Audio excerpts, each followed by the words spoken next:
गौरव Arya, nuclear युद्ध हुआ कि नहीं, यानी कि हमने न्यूक्लियर स्टोरेज फैसिलिटी डिस्ट्रॉय की कि नहीं, क्योंकि यह सवाल सबसे ऊपर मन में चल रहा है और कई तरह की रिपोर्ट्स आ रही हैं। आज टॉम कूपर, जो कॉम्बैट एविएशन के एक्सपर्ट हैं, हिस्टोरियन हैं, उन्होंने कहा कि एंट्री और एग्जिट दोनों भारत ने डिस्ट्रॉय कर दिया।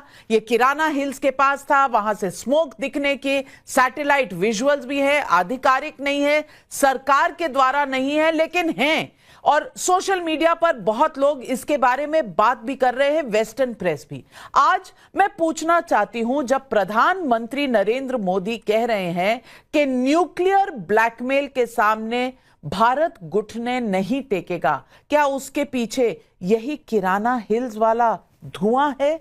यही वो जगह है जहां पर भारत ने अपना पूरा जोरदार एयरफोर्स का प्रदर्शन दिखाया? बहुत बहुत धन्यवाद नाविका। नाविका, इसमें दो तीन बातें। पहली चीज तो यह है कि भारत ने इंटरनेशनल बॉर्डर क्रॉस करा, लाइन ऑफ कंट्रोल क्रॉस करा, पाकिस्तान की एयरफील्ड्स में हिट करा, यह बहुत बड़ी बात है। और पाकिस्तान ने हर समय यह कहा था, चाहे कारगिल की लड़ाई हो, चाहे कोई और लड़ाई हो, 26/11 में आपने देखा था, स्पेशली 26/11 में कहना चाहता हूं, कारगिल तो खैर युद्ध था, हमने बहुत जवाब दिया कारगिल में, लेकिन अगर हम 26/11 देखें तो यही बात थी कि भाई पाकिस्तान के पास न्यूक्लियर वेपन्स हैं, अगर आप हमला करेंगे पाकिस्तान जवाबी कार्रवाई करेगा और न्यूक्लियर युद्ध हो सकता है, इसलिए चुपचाप बैठे रहो। अब ऐसा नहीं हुआ। अब गवर्नमेंट ने डायरेक्शंस दिए और ठोका उनको अच्छी तरीके से, तबीयत से। लेकिन ये जो बात करी है टॉम कूपर ने, आपके साथ इंटरव्यू में मैंने देखा है, अगर इतना बड़ा इंटरनेशनल एक्सपर्ट जिसकी क्रेडिबिलिटी है बहुत ज्यादा, I mean आर्मीज and militaries across the world ये इनको फॉलो करते हैं, इनकी बात समझते हैं, मानते हैं, ये जाते हैं अलग अलग जगह टॉक्स देते हैं, वो इनकी क्रेडिबिलिटी है, अगर ये कह रहे हैं तो फिर तो कुछ ना कुछ हुआ जरूर है। और अगर भारत ये क्षमता रखता है कि किराना हिल्स में जाके दस्तक दे सकता है जहां पे पाकिस्तान के न्यूक्लियर एसेट्स पड़े हुए हैं, तो फिर आपको याद है मैंने आपके शो में एक बार बताया था कि कुछ तो हुआ है। क्या हुआ है मुझे नहीं पता, पर कुछ तो हुआ है कि पूरी दुनिया बीच में आ गई और अचानक सीज फायर डिक्लेयर कर दिया। 3:30 बजे कॉल होता है, 5 बजे सीज फायर डिक्लेयर हो सकता है, हो चुका होता है उस वक्त तक। तो ऐसा क्या ट्रिगर था नाविका, ऐसा कौन सा ट्रिगर था जिसकी वजह से पूरी दुनिया आ गई कि जी लड़ाई खत्म करो, लड़ाई खत्म करो? वरना अगर पाकिस्तान हमें हिट करने की कोशिश कर रहा है और हम पाकिस्तान को ठोक रहे हैं, कुछ दिन पहले जेडी वांस ने कहा था कि हमें 2 रुपए का फर्क नहीं पड़ता है, आपको जो करना है करो, it's none of our business, he said that on record, and suddenly Trump बीच में आ जाता है। ऐसा क्या था जिसने अमेरिकन को स्पूक कर दिया? ऐसा क्या था जिसने पूरी दुनिया को हिला के रख दिया और अचानक लोग बात करना शुरू कर दिए कि भाई सीज फायर करो, सीज फायर करो? अब नहीं। और यहां पे पाकिस्तानी सोशल मीडिया, मेरे पास पुष्टि करने के लिए कोई प्रूफ नहीं है इसका, लेकिन पाकिस्तानी सोशल मीडिया पे लोग क्लिप्स डाल रहे हैं और ट्वीट कर रहे हैं कि हमें बोला गया है कि उस इलाके के 100 किलोमीटर तक का एरिया आप खाली कर दीजिए, आप हटिए यहां से। क्या कोई रेडिएशन लीक है?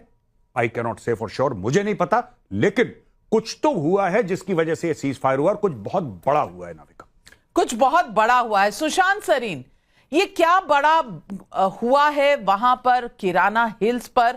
ये सवाल देश में हर बच्चा पूछ रहा है। मैं इसलिए पूछ रही हूं क्योंकि हमारे जो एयरफोर्स के डीजी थे, उन्होंने कल मुस्कुराते हुए कहा, जब ये सवाल पूछा गया तो उन्होंने बहुत मुस्कुराते हुए कहा, AK भारती साहब ने, कि किराना हिल्स में है न्यूक्लियर स्टोरेज। अरे आपने बताया तो पता चला, हमें तो पता नहीं था। और फिर कहा कि हमने ऐसा तो नहीं कहा है, पर ऐसा नहीं हुआ ये भी नहीं कहा है। और तमाम स्पेकुलेशन चल रही है कि वहां पर इजिप्शियन प्लेन आया बोरॉन लेके। मैं साइंटिस्ट नहीं हूं, लेकिन बोरॉन किस लिए लेकर आया कोई? अमेरिका से प्लेन क्यों आया न्यूक्लियर एक्सपर्ट्स और साइंटिस्ट लेकर? ये सवाल बहुत उठ रहे हैं। और जो सबसे बड़ा सवाल कि न्यूक्लियर ब्लैकमेल हम नहीं सहेंगे, और ये आनन फानन में DGMO पाकिस्तान ने DGMO भारत को फोन कर दिया, हाय बचा लो अल्लाह, इसका कोई तो कारण रहा होगा। क्या यही अटैक जो सरगोदा एयरपोर्ट, जो बिल्कुल उस न्यूक्लियर स्टोरेज फैसिलिटी के पास है? नाविका देखिए, कहीं ना कुछ आग तो है जो इतना धुआं निकल रहा है।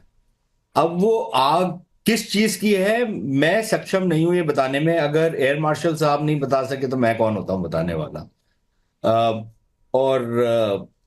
लेकिन लेकिन कुछ ना कुछ तो हो रहा है, और वो क्या हो रहा है, वो एक तरीके का उसके ऊपर एक चादर पड़ी हुई है। पाकिस्तानी जो मीडिया अपने आप को बड़ा फ्री बोलता है, भारतीय मीडिया को तो गोदी मीडिया बोलने की उनको इजाजत है, ठीक है ना। अपने अपने घर में अपने आकाओं के ऊपर तो भौंकने की इनको नहीं इजाजत, भारत के ऊपर भौंकने की बड़ी इनको इजाजत है, तो ठीक है। लेकिन ये पाकिस्तानी मीडिया अपने आकाओं से ये क्यों नहीं पूछता कि भैया ये हिंदुस्तानी ये दावा कर रहे हैं दुनिया में, और आपने जिस जिस महानुभाव का अभी इंटरव्यू चलाया वो ये चीजें कह रहे हैं, और बहुत सारे संजीदा किस्म के जो एनालिस्ट हैं वो ये सब कुछ कह रहे हैं, सैटेलाइट इमेजरी है बहुत सारे इनके एयर बेसिस वगैरह की, तो ये क्यों नहीं डिमांड कर रहे कि हमको वहां पर जाके दिखाइए कि हिंदुस्तानी झूठ बोल रहे हैं। मैं तो 3 दिन से बोल रहा हूं कि यार अपने लोगों को बोलो, जब पुलवामा हुआ था, जब बालाकोट हुआ था, जब उरी हुआ था, तब तो ये आईएसपीआर वाले लेके जा रहे थे, बसें भर भर के लेके जा रहे थे। अब क्या हुआ है? अच्छा, ये जितने सेठी फेटी मीर तीर ये जितने हैं ढक्कन, इनसे कोई पूछे तुम्हारे में इतना गुदा नहीं है कि अपने सरकार से पूछ लो कि क्या हुआ है तुम्हारे साथ, ठीक है ना। पिछवाड़े में जो लात पड़ी है जरा बताओ तो सही हुआ क्या है, पूछो तो सही, हिम्मत तो थोड़ी सी तो जुटाओ। तुम में तो जज्बा जिहाद है ना, तो थोड़ा सा अपना जज्बा अपने फौजियों से पूछ के तो दिखाओ कि क्या हुआ है। जब इनके फौजियों से पूछा जाता है, उनकी शक्लें आपने देखी थी, जब उनसे किराना हिल्स के बारे में एक सवाल पूछा गया था तो उनकी शक्लें आपने देख ली होंगी, ठीक है। तो भाई हो सकता है कि ना हुआ हो कुछ, मैं भी मानता हूं हो सकता है किराना हिल्स में, आई हैव नो आइडिया। भाई नूर खान बेस दिखा दो, सरगोदा दिखा दो, जो आपकी बड़ी प्राइज्ड एयर बेस थी, जिसके ऊपर आप फिल्में बनाते हो भाई, जिसपे आपने आपके शाहीन जो सो कॉल्ड शाहीन है जो गिर रहे थे इधर उधर, जिनके शाहीन के पर ही नहीं खुले क्योंकि उनके सारे के सारे एयरपोर्ट्स ध्वस्त हो गए थे, जरा वो दिखा दो ना, पूछो तो सही।